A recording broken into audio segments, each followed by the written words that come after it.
Hello and welcome to One Decision in Brief. I'm Kate McCann and I'm joined today by my co-host, Sir Ben Wallace. Hi Ben, how are you doing? Hi Kate. Good. New Year. Did you have a good Christmas? I was up north. Yeah, it was nice. Nice and Good. cold. Me too. And for our listeners around the world, up north means Yorkshire, and in Ben's case, Lancashire. But Yorkshire is far better, so we'll leave that one where it is. We won't argue that one out here.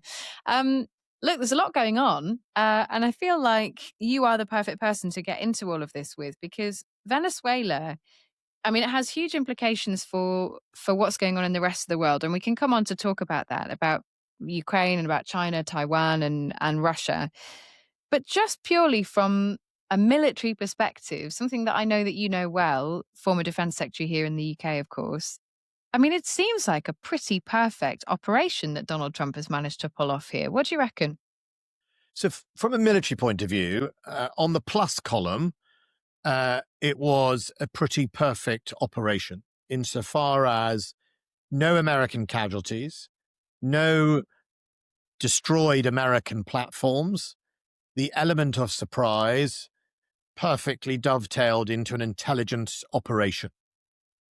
On the negative side of the column, it's not true, I think, what the Secretary of War said in the United States, that only the United States could do this. I think only the United States could do it so neatly and with such a zero casualty rate. But ultimately, they did it to a country that has almost no real modern, certainly no modern capability to talk about in its military. It was also based, I think, from the reading of it, of somebody who clearly betrayed the president. They were alongside him inside to allow that pinpointing. Other first world nations could have done something similar, but I think definitely not as with the 100% success rate that the United States delivered. So you absolutely have to give that to them. But this wasn't a peer adversary. This wasn't him flying into China or a well-armed country with modern 21st century equipment. But nevertheless, it was an extraordinarily successful campaign or operation that the men and women of Delta Force in the United States should be congratulated on as military professionals. One of the things I find really interesting is that Maduro, 2 days before this happened, 2 days before he and his wife are lifted out of Venezuela and into the United States, he gives an interview to a journalist in which, you know, Maduro is sort of laughing and he says, yeah, Donald Trump wants to strike a deal and, you know, he's made his terms pretty clear and I think we've probably managed that. We'll find a way to a deal. You don't need to worry about that. He seemed really confident that that was the way this was going. Do you think that the Americans always had this in their minds? They always had this kind of operation planned and they were sort of lulling him into a false sense of security? Or do you think something changed and they put this together quickly? Would that even be possible? Well, I think the way a lot of military planning goes is you make lots of plans for lots of options, because what you want to do is give the politician a set of options. And, you know, do you want to go plan A, B, C, D, or an E? So I suspect that when the CIA went into Venezuela, and this is also a remarkable achievement, that they went into Venezuela having no diplomatic presence there. I suspect, if you look how Donald Trump makes decisions, that this decision was not made a year ago or 6 months ago. This was one closer to the action date, but it was definitely developed as a plan over the last few months anyhow to be on the table. I think he started trying to buy them off. I know that. There had been a conversation at one stage in the White House about who was the tallest, Donald Trump or the president, and what would they look like side by side. So there'd clearly been, I think, an initial Donald Trump view of, you know, I'm the great deal maker, we're done. But I think when Maduro decided he wasn't going to leave Venezuela, he wasn't going to give up his power, he wasn't going to take the bribes that were on offer to him, I think. And I wouldn't be surprised if he then humiliated Donald Trump. Then this is what happened. So I think the plans were probably long in the making. The decision to execute one plan over another was probably pretty short term. And then it would have depended on a window. So having made a decision to do that, They would have waited for the opportune moment when he was in the right place, and whoever the person was who betrayed him was able to give the right indicator at the right time, because it was a very, very good operation that delivered the effect that they required. Do you think that this is Donald Trump using Venezuela and the administration there as a bit of an example in the hope that he can strike other deals with other nations, or do you think he's now got the appetite to try and repeat this elsewhere? Well, I think first of all, success breeds that appetite. So Yeah. he may think, "Hey, buddy, I can do this again whenever I want it," and he basically said that in his press conference, that that's what he can do. It's one of the reasons why us in Europe are determined to make sure Putin doesn't believe he's been successful. If Putin thinks he's won, he'll be even more dangerous to all of us in Europe and the United Kingdom. And I think the person who should be most worried is Cuba, for two reasons. Rubio is vehemently anti-Cuban regime and has been part of that sort of Miami, Florida, Cuban exile gang who are very, very much determined to get rid of that government. Also, Cuba is highly dependent on Venezuelan oil and refineries, right? That's where it comes from. So suddenly, the ability for the US to put their foot on the throat of Cuba is very real. So I think if you see any change happen, and thirdly, it's within the sphere of influence that Donald Trump believes is his. I think it's 90 kilometers or 90 miles from the coast of Florida, right? So it's right smack bang in what is now called the Gulf of America, I think, or whatever, that sort of that sphere of influence. So all those combinations would make me worried if I was Cuban. Then Colombia, I'm interested on the Colombia thing because America and Colombia were very, very close, and if it's about drugs, a Colombia that's not on the side of the United States. And that I remember being in Central America as a soldier in the early 90s when, Pablo Escobar was funneling billions of dollars of cocaine into the United States, is a high risk. And so the best way forward for Colombia would be to embrace them more and continue to work with them rather than pick a fight, who, by the way, were adversaries of Venezuela until the fight was picked. They had conflict. And then Greenland, yeah, Greenland should be worried. When Trump talks about the Western Hemisphere, Greenland is in the Western Hemisphere, right? It's the Caribbean, it's Canada, it's Greenland, it's South and Central America. That is what defines the Western Hemisphere. That's in the national security strategy that they published.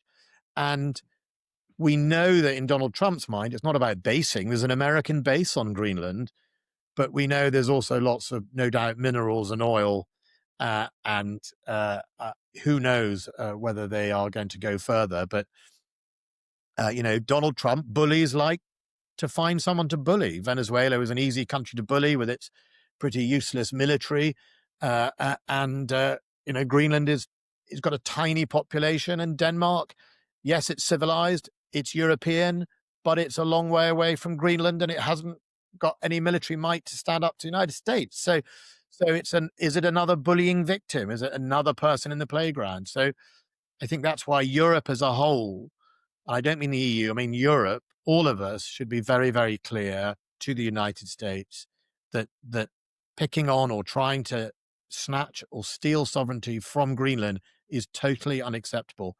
It's an ally, it's part of NATO, and America has no business doing that at all. And I think American lawmakers on the Hill would be equally horrified, by the way. This is more about Donald Trump. We've just had a conversation with Phil Gordon, who is the former national security advisor to Vice President Kamala Harris. And, he's an expert in European security. He's obviously an expert in, he worked in the Obama administration. He's been around in American politics for a very long time. And one of the things that he raised that I just find fascinating is this tension between, what America sees as a display of American strength, and Trump talks about as America first in the sense that it's putting American domestic politics first with what's happening in Venezuela. The tension between that and an overreach and this sort of real weariness with the idea that America has been the global policeman and is responsible for, making sure that things are right around the world. And that requires military intervention. That tension, I wonder when that expires and when that becomes problematic for Trump. And if Greenland is a step too far, even for him, despite what he said about it. And we'll have to wait to see because things are changing so quickly. But it does bring us on to talk about the European response, and you referenced it a little bit there. I mean, there are lots of people who feel that Europe is irrelevant here. European nations, the UK, Keir Starmer as a prime minister may as well say nothing at all. You've been in government at the highest level. How do you feel about our response? Do you feel it's been adequate? Would you have wanted to see more? How do you feel EU nations, European nations, and the UK have responded?